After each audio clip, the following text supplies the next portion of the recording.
Hello दोस्तों, मैं इंद्रेश अपने YouTube channel Indresh GS classes में आप सभी का स्वागत करता हूं। तो दोस्तों, अब हम लोग की जो है सीडीपी की क्लास यहाँ हम लोग स्टार्ट करने जा रहे हैं। हम लोग का पेपर 2 होगा। अभी पेपर 2 के ये जो हमारे सीडीपी जो आई थी उसका क्वेश्चन हम लोग कर रहे हैं। ठीक है, यह पेपर जो हमारा कब का है, तो यह पेपर हमारा जो है 2020 में जो पेपर हुआ था 2020-19 के आसपास, उस वाला वह वाला पेपर है। ठीक, तो आप लोग जितना हो सकेगा वीडियो को शेयर कर दीजिएगा, चैनल को सब्सक्राइब कर लीजिएगा, जितना हो सके अपना प्यार और सपोर्ट दीजिए। ठीक, चलिए, निम्न में से कौन सी जो है शिक्षण विधि प्रजातांत्रिक नहीं है, इसको आप लोगों को बताना है। तो कौन सी प्रजातांत्रिक विधि नहीं है, तो व्याख्यान विधि या फिर सामूहिक परिचर्चा, मतलब प्रजातांत्रिक तो सामूहिक चर्चा भी एक क्या है, प्रजातांत्रिक है। प्रोजेक्ट विधि भी है और सहभागी। ठीक, लेकिन जो व्याख्यान विधि है यह एक क्या है, प्रजातांत्रिक विधि नहीं है। ठीक है, प्रजातांत्रिक, तो ए पार्ट इसका क्या हो जाएगा, राइट आंसर आ जाएगा। ठीक है, बाकी में जो सामूहिक विधि होती है इसमें समूह बना करके हम लोग क्या करते हैं, परिचर्चा करते हैं।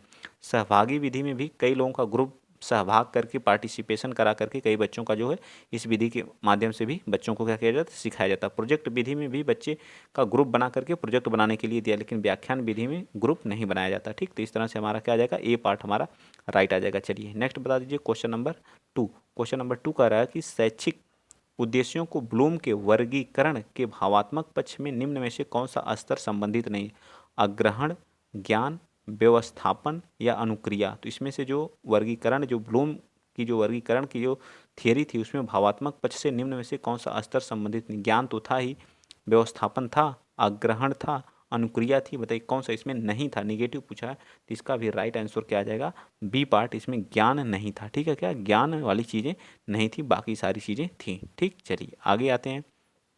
क्वेश्चन नंबर आप बताएंगे कौन सा, 3। क्वेश्चन नंबर 3 बता दीजिए। देखिए क्या करा कि निम्न में से कौन सा शिक्षण का स्तर नहीं है, स्मृति स्तर, परावर्ती स्तर, अवबोध स्तर, अभिप्रेरण स्तर। तो इसमें से कौन सा जो है शिक्षण का स्तर नहीं, अवबोध, परावर्ती, स्मृति या अभिप्रेरण। बताइए, तो 3 का जो है राइट आंसर क्या आ जाएगा, अभिप्रेरण जो है यह स्तर हमारा क्या कहलाता है, शिक्षण का स्तर नहीं होता। मोटिवेशन किसी तरह का स्तर नहीं होता। स्मृति याद करना, किसी चीज़ को याद करना, यह क्या होता है, शिक्षण का होता है। अवबोध करना यह भी परावर्ती स्तर ये भी है, लेकिन अभिप्रेरण मोटिवेशन, मोटिवेट होना किसी चीज़ से, जो यह हमारा शिक्षा का स्तर नहीं करता। तो डी पार्ट इसका क्या, थर्ड का राइट आंसर आ जाएगा। ठीक, नेक्स्ट बताएंगे क्वेश्चन नंबर 4। अधिगम प्रक्रिया उद्दीपन एवं के बीच की संगति है। अधिगम प्रक्रिया जो उद्दीपन एवं अनुक्रिया के, या जो पशु के, या व्यवहार के, या पूर्व अनुभव के, तो यह जो किसके, अधिगम प्रक्रिया जो होती है हमारी, जो है उद्दीपन एवं अनुक्रिया के बीच की क्या होती है, संगति होती है। याद रखिएगा, जो अधिगम प्रक्रिया हमेशा उद्दीपन और अनुक्रिया के बीच की क्या होती है, संगति होती है। नेक्स्ट बताइएगा क्वेश्चन नंबर 5। निम्न में से कौन सी शिक्षण विधि प्रगतिवादी मन सिद्धांतों पर आधारित है, प्रश्न उत्तर, निगमन, आगमन, मतलब प्रगतिवादी सिद्धांतों पर कौन सी शिक्षण विधि, तो निगमन, समस्या समाधान। तो कौन सी इसमें से बताइए, ए, बी, सी या डी।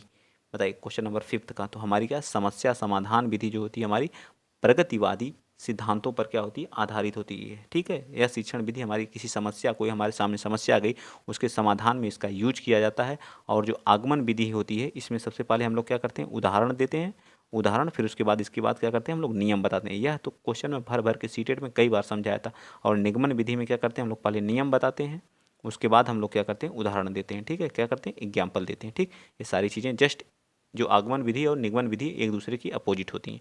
चलिए क्वेश्चन नंबर आप बताएंगे 6। क्वेश्चन नंबर 6 क्या कह रहा है, देखिए क्वेश्चन नंबर 6 क्या कह रहा है, कहा निम्नलिखित में से कौन सा समूह सृजनात्मकता के तत्व के संबंध में सही है। मतलब सृजनात्मकता जो होती है उसके संबंध में कौन सा समूह जो सृजनात्मकता के तत्व के संबंध में सही है, आप बताएंगे क्वेश्चन नंबर 6 का राइट आंसर। तो इसका जो है, इसमें क्या होता है, प्रवाह, जो सृजन, सृजन का मतलब न्यू किसी चीज़ को सीखना, इसमें प्रवाह होता है।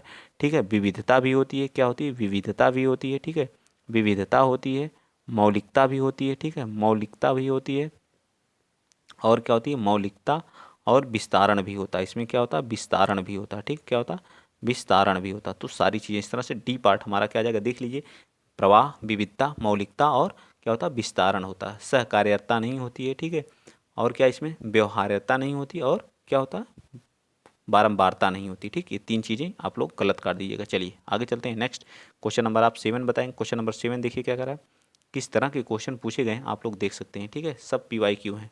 एक 4-5 वर्ष के बालक में अपने पिता की अपेक्षा माता के प्रति अत्यधिक प्रेम की भावना विकसित हो जाती है। मतलब पिता की अपेक्षा जो है उसके पापा हैं, मतलब पिता हैं और माता हैं, ठीक है। माता और पिता, जो बच्चा है ये बच्चा कोई है, ठीक है, ये इस बच्चे को जो है पिता की अपेक्षा माता से ज़्यादा क्या होता है, प्रेम होता है, ठीक है, प्रेम, ठीक, अत्यधिक प्रेम की भावना विकसित हो जाती है। तो बालक के व्यवहार में होने वाले इस परिवर्तन को फ्रायड द्वारा क्या नाम, जो फ्रायड एक वैज्ञानिक थे, इन्होंने इसका क्या नाम दिया था, ओपीडस कॉम्प्लेक्स या इलेक्ट्रा कॉम्प्लेक्स या पराहम या नार्सिजम। बताइए कौन सा, ए बी सी या डी, बताइए। सेवेंथ का राइट आंसर क्या आ जाएगा, तो सेवेंथ का आ जाएगा ओपीडस कॉम्प्लेक्स, ठीक है। जब बालक को जो अपनी मम्मी से ज़्यादा क्या हो जाता है, प्रेम की भावना हो जाती है, तो उसे बोलते हैं ओपीडस कॉम्प्लेक्स, ठीक है, ओपीडस कॉम्प्लेक्स, ठीक। चलिए आगे चलते हैं। क्वेश्चन नंबर 8 बता दीजिए, निम्नलिखित में से कौन सा नियम थॉर्नडाइक के सीखने के लिए गौण नियमों में शामिल नहीं है। आंशिक क्रिया का नियम, क्रिया प्रतिक्रिया का नियम, सादृश्यता का नियम, बहुप्रतिक्रिया का नियम। बताइए निम्न में से कौन सा नियम जो थॉर्नडाइक साहब ने कहा क्या क्या दिया था, सीखने का नियम को बताया था, तो इसमें कौन सा जो है इस नियम जो है इसमें शामिल नहीं है। क्रिया प्रतिक्रिया का नियम, बहुप्रतिक्रिया का नियम या सादृश्यता का नियम या आंशिक क्रिया का नियम, कौन सा नियम इसमें शामिल नहीं है। तो हमारा क्या, क्रिया प्रतिक्रिया का नियम इन्होंने नहीं दिया था, तो बी पार्ट हमारा राइट आ जाएगा, ठीक। चलिए आगे बताइए क्वेश्चन नंबर 9, स्कूटर चलाने वाले व्यक्ति द्वारा कार चलाना सीखते समय उसके पूर्व अनुभवों का ज्ञान होना किस प्रकार के अधिगम अंतरण का उदाहरण है। द्विपार्श्विक अंतरण का, धनात्मक का, क्षैतिज का या ऊर्ध्व अंतरण का। बताइए नाइन्थ का, तो नाइन्थ का राइट आंसर क्या आ जाएगा, ऊर्ध्व अंतरण का। क्या है, ऊर्ध्व पूर्व ज्ञान का जहाँ यूज कर रहा है तो वहाँ कौन सा है, ऊर्ध्व अंतरण का है, ठीक है। पूर्व अनुभवों का जहाँ भी प्रयोग करेगा वहाँ हमेशा क्या होगा, ऊर्ध्व अंतरण ही होगा, ठीक है, ऊर्ध्व अंतरण होगा। नेक्स्ट अब देखिए, संप्रेषण संबंधी क्या है, अक्षमता है, ठीक है, अक्षमता। जब संप्रेषण संबंधी अक्षमता को क्या कहा जाता है। क्वेश्चन नंबर 10 का बताइए, तो इसको बोल देता है डिस्फेसिया। क्या बोलता है, डिस्फेसिया, ठीक है। डिस्ग्राफिया जब उसको क्या लेखन में प्रॉब्लम होती है, ठीक है। डिसकैलकुलिया जब उसको कैलकुलेशन में दिक्कत होती है, ठीक है। इन सभी चीज़ों को आप लोग याद रखिए। चलिए मंदित मना, क्वेश्चन नंबर 11, मंदित मना बालकों की शिक्षा हेतु कौन सा उपागम उपयुक्त कहा जा सकता है। संवर्धन उपागम, उच्च स्तरीय पाठचर्या या जो है व्यक्तिगत अनुदेशन या त्वरण उपागम। तो कौन सा सबसे राइट आ जाएगा, तो इसका जो है सी, व्यक्तिगत अनुदेशन सबसे मोस्ट इंपॉर्टेंट होगा। जो मंदित मना बालकों के शिक्षा हेतु जो उपागम सबसे उपयुक्त होगा वो उनके व्यक्तिगत अनुदेशन होगा, ठीक है। तो सी पार्ट इसका भी राइट होगा। आगे आ जाइए, क्वेश्चन नंबर 12 बताइए। क्वेश्चन नंबर देखिए 12 क्या कह रहा है, कह रहा है कि सोचिए आप लोगों को ढूंढ ढूंढ के लाना, हर एक ईयर का जो क्वेश्चन कराना जो काफ़ी संघर्ष होता है। आप लोग नहीं सोचते होंगे कि एक वीडियो बनाने के पीछे कितना संघर्ष लगता है, तो प्लीज़ आप लोग शेयर कर दिया करिए, चैनल को सब्सक्राइब कर लिया करिए, ठीक है। कथन सत्य है, निम्न में से कौन सा कथन सत्य है। विकास एक मात्रात्मक प्रक्रिया है, शिक्षा एक लक्ष्य उन्मुख प्रक्रिया है, सीखना व्यवहार परिवर्तन की एक प्रक्रिया है, वृद्धि एक जैविक प्रक्रिया है। बताइए 12th में पूछा कौन सा सही नहीं है, ठीक है, अर्थात गलत है। तो 12th का राइट आंसर आ जाएगा ए, बाकी हमारे सही। विकास एक मात्रात्मक प्रक्रिया, ना मात्रात्मक है, विकास मात्रात्मक भी है और गुणात्मक भी है, ठीक है, मात्रात्मक और प्लस गुणात्मक दोनों है, ठीक है, गुणात्मक दोनों है, ठीक है, याद रखिएगा, ठीक। तो हमारा क्या आ जाएगा, ए पार्ट राइट आ जाएगा, ठीक। चलिए बताइए 13, क्वेश्चन नंबर 13 क्या कह रहा है? क्षेत्र विशेष में बालक की विशिष्ट योग्यता तथा विशिष्ट क्षमता को कहते हैं। उसमें क्या एक विशिष्ट योग्यता है तथा विशिष्ट क्षमता, उससे क्या अभिक्षमता, रुचि, मूल्य, अभिप्रेरण क्या कहा जाएगा 13 का, तो उसे क्या कहते हैं, अभिक्षमता कहते हैं। क्या कहते हैं, अभिक्षमता। क्षेत्र विशेष में बालक को विशिष्ट योग्यता और विशिष्ट क्षमता को क्या कहते हैं, अभिक्षमता कहते हैं। नेक्स्ट क्वेश्चन नंबर 14 बताइए। क्वेश्चन नंबर 14 क्या कह रहा है कि ब्रूनर की प्रतिबिंबात्मक अवस्था पियाजे के संज्ञानात्मक विकास की किस अवस्था से मिलती जुलती है। जो ब्रूनर की जो प्रतिबिंबात्मक अवस्था थी वो पियाजे के संज्ञानात्मक अवस्था से कौन से मिलती जुलती थी। पियाजे ने 4 अवस्थाओं को इन्होंने क्या बताया था, 4 अवस्थाएं बताई थी, ठीक। कौन सी 4 अवस्थाएं, ठीक। इन 4 अवस्थाओं देखो, मूर्त संक्रियात्मक अवस्था, इसे संवेदी गामक अवस्था जिसे बोलते हैं, 0 से 2 वर्ष का जब बच्चा होता तब की जो मूर्त संक्रियात्मक, जब बच्चा क्या होता है 7 से 11 वर्ष का होता है, ठीक है, 7 से 11 वर्ष का, ठीक। औपचारिक संक्रियात्मक और पूर्व संक्रियात्मक अवस्था, यह अवस्था जो होती है हमारी 2 से कब तक होती है, 2 से 7 वर्ष तक होती है। यह क्या होती है 11+ होती है, ठीक है, औपचारिक संक्रियात्मक। तो कौन सी अवस्था जो मिलती जुलती है, आप बताइए इन चारों अवस्थाओं में से कौन से जो ब्रूनर के साथ जो क्या मिलती जुलती है। तो कौन सी है? डी हमारी पूर्व संक्रियात्मक अवस्था। ठीक है, जो 2 से 7 वर्ष की अवस्था होती है वह क्या करती है? पियाजे और ब्रोनर के साथ क्या मिलती जुलती अवस्था होती है। ठीक, चलिए 15 बताइए। क्वेश्चन नंबर 15, कौन सा जो है व्यक्तित्व के गुण सिद्धांत से संबंधित नहीं है? Cattell, Eysenck, Freud, Allport. देखिए यहाँ पे जो है वैज्ञानिकों के बारे में पूछ दिया। कौन सा जो है व्यक्तित्व के गुण से मतलब व्यक्तित्व के गुण के से सिद्धांत से संबंधित नहीं? कैटल, फ्रायड, आइसेक, अल्पोर्ट बताइए 15 का। तो 15 का सी पार्ट फ्रायड नहीं से संबंधित है। नेक्स्ट बताइए क्वेश्चन नंबर 16, करा निम्न में से कौन सा समस्या समाधान में बाधक नहीं है? चिंता, सूझ, नकारात्मक मानसिक वृत्तियाँ या भाग्य नाशा। तो चिंता, सूझ या नकारात्मक मानसिक वृत्तियाँ या भाग्य नाशा 16 का। तो इसका राइट आंसर आ जाएगा सी, सूझ हमारी जो है इसमें क्या बाधक नहीं होती। बाकी चिंता हो गई, नकारात्मक मनोवृत्तियाँ हो गई, भाग्य नाशा, सब समस्या समाधान में क्या होती है? बाधक होती हैं। किसी चीज़ के बारे में ज़्यादा चिंता करेंगे तो क्या हमारी समस्या उससे हल हो जाएगी? नहीं हो जाएगी। नकारात्मक नेगेटिविटी लाएंगे तो क्या हो जाएगी? नाश करेंगे, मेरा भाग्य ही वैसा है तो क्या उससे समस्या सॉल्व हो जाएगी। किसी चीज़ को सूझ, आप उसको सोचेंगे कैसे इस समस्या को दूर किया जाए तो वह समस्या दूर हो जाएगी। ठीक है, निम्न में से कौन सा एक संवेग है? आमोद, ध्यान, स्मृति या उद्दीपक। तो इसमें संवेग की संख्या कितनी है? 14 है। जो हमारा ए पार्ट है हुआ क्या हमारा एक प्रकार का संवेग है। ठीक, आमोद एक तरह का क्या है? संवेग है। ठीक है, 17 का राइट आंसर हमारा ए पार्ट हो जाएगा। ठीक, चलिए आगे चलते हैं। क्वेश्चन नंबर 18 बताएंगे। क्वेश्चन नंबर 18 और 19 बताइए। क्वेश्चन नंबर 18, FIACS के साथ मूल रूप से कौन संबंधित है? FIACS से संबंधित कौन है? 18 का तो हमारे हैं फ्लैंडर। ठीक है, बस इतना याद रखना, कौन? फ्लैंडर। नेक्स्ट बताइए 19 का, निम्न कथनों में से कौन सा प्रश्न कौशल के लिए सही नहीं है? हाँ अथवा ना उत्तर देने वाले प्रश्न जो है संख्या बढ़ाना, सुनने में संवेदनशीलता विकसित करना, प्रश्न पूछने में उत्साहवर्धक तरीकों का प्रयोग करना, प्रश्नों को प्रोत्साहन देना। तो हाँ ना वाले जो है तो इसका भी हमारा राइट आंसर 19 का आ जाएगा, ए पार्ट ही आ जाएगा। ठीक है, कौन सी प्रश्न कौशल के लिए सही नहीं है? तो ए पार्ट। ठीक, नेक्स्ट चलिए आगे चलते हैं। क्वेश्चन नंबर 20 और 21 बताइए। क्वेश्चन नंबर 20 और 21 बता दीजिए। निम्न में से कौन सा व्यक्तित्व मापन की प्रक्षेपीय तकनीकी है? निर्धारण मापनी, अवलोकन, साक्षात्कार, प्रासंगिक अंतर्बोध या परीक्षण बताइए 20 का। तो 20 का राइट आंसर क्या आ जाएगा? डी पार्ट हमारा क्या? प्रासंगिक अंतर्बोध हमारा जो है व्यक्तित्व मापन की प्रक्षेपीय तकनीक है। ठीक, अब इन सभी को जब आप लोग अभी नहीं समझ में आ रहा है, जो लोग नए हैं, तो ये बस आप लोगों को दिखाना चाहता हूँ कि प्रीवियस ईयर कैसे आए हुए हैं। ठीक है, और फिर हम लोग जब थियरी पढ़ेंगे तो मैं वहाँ आपके व्यक्तित्व मापन की जितनी भी तकनीकियाँ होंगी सारी पढ़ाऊंगा। ठीक है, तो आप लोग परेशान ना होइएगा कि सर इसका मतलब क्या होता है क्या होता है। तो आप लोग पहले देखिए PYQ किस तरह के, समझ लिए कि क्वेश्चन आपको नहीं आता है। ठीक है, आई होप नहीं आता है, लेकिन आपके पास समय है, आप जान तो गए किस तरह के क्वेश्चन पूछे जा रहे हैं। ये तो पता चला ना कि इस चीज़ को मुझे पढ़ना है, यानी व्यक्तित्व का इस तरह से मापा जाता है, इसका जो जितने भी तकनीकियाँ हैं उसको मुझको पढ़ना है। ये चीज़ आपकी समझ में आई कि नहीं आई? तो यही चीज़ मुझको बस आप लोगों के दिमाग में फिट करना है। ठीक है, इसका मेरा ये जो PYQ कराना कि PYQ मैं फिर कराऊंगा, जैसे एग्जाम आएगा फिर इन्हीं क्वेश्चनों को कराऊंगा, जब थियरी पढ़ा लूँगा तब। सृजनात्मकता समस्या समाधान की वह अवस्था है जिसमें व्यक्ति असंगत सूचनाओं पर ध्यान नहीं देता है, उसे कहते हैं। जो हमारा सृजनात्मक समस्या की वह अवस्था जिसमें व्यक्ति असंगत सूचनाओं पर ध्यान नहीं देता, उसे क्या कहा जाता है? प्रबोधन, आयोजन या उद्धवन या अनुवादन। तो 21 का जो है राइट आंसर क्या आ जाएगा? बी, क्या कहा जाता? उद्धवन कहा जाता है। ठीक है, नेक्स्ट बता दीजिए क्वेश्चन नंबर 22 भी। बोली जाने वाली भाषा सबसे छोटी इकाई क्या होती? ध्वनिग्राम, या कई बार मैंने इस चीज़ को बताया है। तो बोली जाने वाली भाषा की सबसे छोटी इकाई क्या होती है? देखिए पूछा हुआ क्वेश्चन है, तो इसका राइट आंसर क्या आ जाएगा? ध्वनिग्राम ही होती है। क्या बोली जाने वाली भाषा की सबसे छोटी इकाई को क्या बोलते हैं? ध्वनिग्राम बोलते हैं। आगे आइए क्वेश्चन नंबर 23 बताइए। बताइए फटाफट क्वेश्चन नंबर 3 क्या कर रहा है?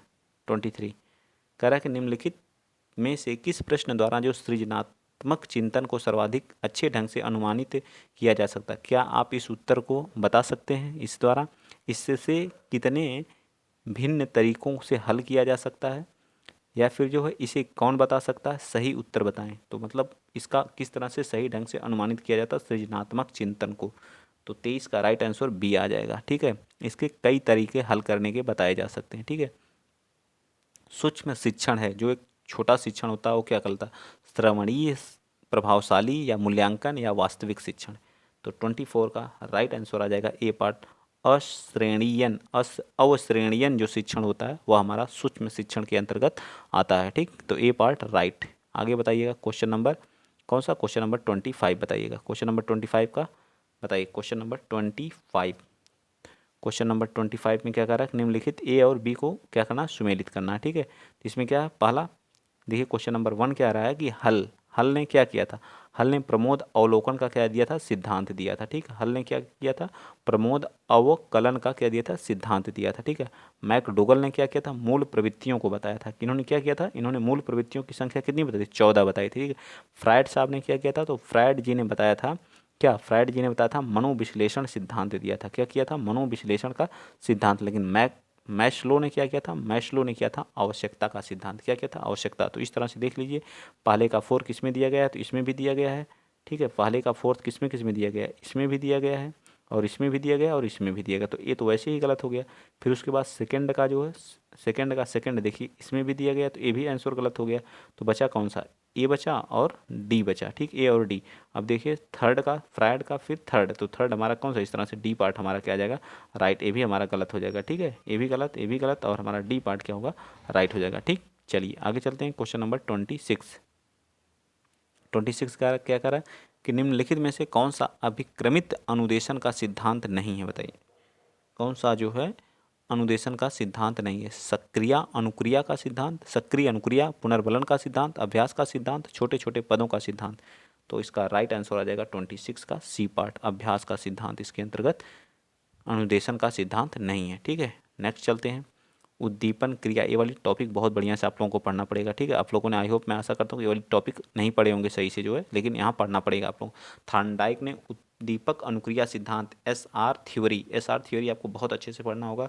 इससे क्वेश्चन पूछा जाता है। सीखने के लिए प्रक्रिया के महत्वपूर्ण नहीं कौन सा, क्रिया प्रसूत व्यवहार, अंतर्नोद या उद्दीपक, तो या अभिप्रेरक मतलब बताइए 27 का, तो 27 का क्रिया प्रसूत व्यवहार जरूरी महत्वपूर्ण नहीं है। नेक्स्ट बताइए 28, निम्न में से किस प्रकार के अधिगम को गेने ने अपनी अधिगम सोपानिकी में सर्वाधिक निम्न स्थान दिया था, मतलब सबसे निम्न मतलब सबसे निचला स्थान दिया था। श्रृंखला अधिगम, संकेत प्रत्यागम अधिगम या शाब्दिक अधिगम को किसको दिया था, तो इन्होंने किसको दिया था, तो संकेत अधिगम को सबसे निम्न स्थान दिया था। ठीक है, संकेत अधिगम को।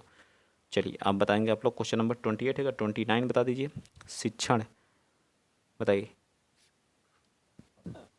शिक्षण के दौरान आवाज़ में उतार चढ़ाव लाना क्या कहलाता है, पुनर्बलन कौशल कहलाता है, या उद्दीपक परिवर्तन कौशल, प्रस्तावना कौशल, या समापन कौशल।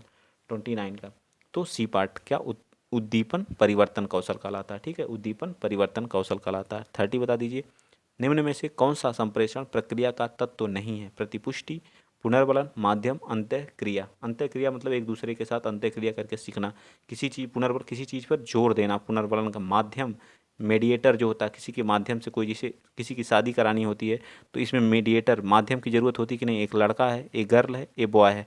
जब शादी होती है तो बीच में क्या होता है, मीडिएटर होता है। ठीक है, अब वही शादी कराता है, इसी को बोलते हैं माध्यम। एक तरह का एक क्या है, माध्यम है, शादी कराने वाला माध्यम। उसी तरह से किसी चीज़ संप्रेषण के लिए माध्यम की आवश्यकता होती है, या प्रतिपुष्ट की या पुनर्बलन की। प्रतिपुष्ट का मतलब होता है फीडबैक। ठीक है, प्रतिपुष्ट का मतलब होता है फीडबैक। ठीक, 30 का क्या आ जाएगा, बी पार्ट, क्या होता है, पुनर्बलन की संप्रेषण प्रक्रिया का तत्व तो नहीं है, तो ये हमारा क्या, पुनर्बलन नहीं है। ठीक है, अंतःक्रिया है, माध्यम की भी आवश्यकता होती है संप्रेषण में, और प्रतिपुष्ट की फीडबैक की भी आवश्यकता होती है। आई होप 30 क्वेश्चन आज हम लोग किए हैं। मेरे ख्याल से आप लोग जरूर बताएंगे आपके कितने सही हुए, और आप उन टॉपिकों को चुनिए जो इसमें से आप लोग जो नहीं कर पाए हैं, उन टॉपिक को पढ़ना स्टार्ट करिए। सीटेट में नहीं हुआ छोड़ दीजिए, उसको लेकर के बैठे मत रहिए, लेकिन ये लास्ट चांस है आप लोगों के सामने जो, ठीक है, यूपी टेट। इसके बाद अगर जो लोग नहीं क्वालिफाई कर पाए जो है, तो आप लोग सोचिए जो है कि यस टेट में भी बैठने का मौका गंवा देंगे। ठीक है, सबसे बड़ी बात है वैकेंसी आएगी, 100% आएगी, क्योंकि सभी जिलों से जो डाटा कलेक्ट किया जा रहा है, कहाँ से कहाँ पे कहाँ कितनी वैकेंसियाँ आप लोगों के सामने खुद आप लोग अखबार में या पेपर में या फिर न्यूज़ में या यूट्यूब जो बताते हैं यूट्यूब पे, उन लोगों के माध्यम से आप लोग सुने होंगे। ठीक है, तो आज के लिए इतना ही। वीडियो अच्छा लगा तो प्लीज़ शेयर करिएगा, चैनल को सब्सक्राइब करिएगा। ठीक है, अगली क्लास हमारी क्या होगी, हिंदी की होगी। ठीक है, तो जय हिंद, जय भारत।